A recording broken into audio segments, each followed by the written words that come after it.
is Alice Bufkin, and I am the Early Opportunities Policy Associate with Texans Care for Children.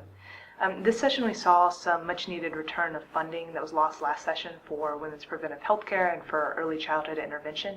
And we also saw some positive infant and maternal health bills.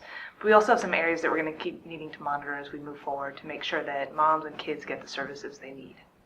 So last session, ECI saw some significant budget cuts, which led the Department of Assistive and Rehabilitative Services to narrow the eligibility criteria for ECI. What that means is ECI is now serving a smaller pool of kids, but those kids that they are serving have higher needs and more complex needs.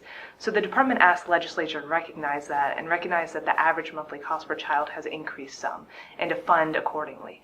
The legislature did fund that exceptional item request from the department, as well as added about a little more than $4 million over the biennium in addition to that funding. So this is great news for ECI. It means we're going to be able to serve more kids and probably provide them with a greater average number of hours. There are some areas that we're going to have to keep our eye on as we move forward. There were some decisions that came out this session related to how much families had to pay for ECI services that could have some negative impacts on families.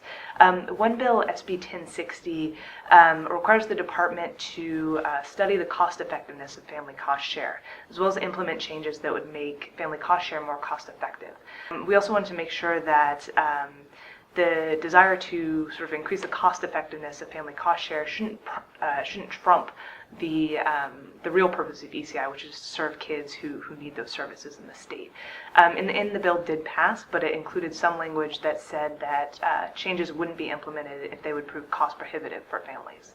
Another legislative decision that's going to have some serious impacts on families that receive ECI was a rider added sort of near the end of the budget process. What that does is require families who have an adjusted gross income of above 400% of the federal poverty level, which is about $78,000 for a family of three, to pay the family cost share equal to the full cost of service up to 5% of their adjusted monthly income. So we'll need to keep monitoring this and because it may ultimately really reduce the amount of services that families decide to receive, or may lead many of these to drop services.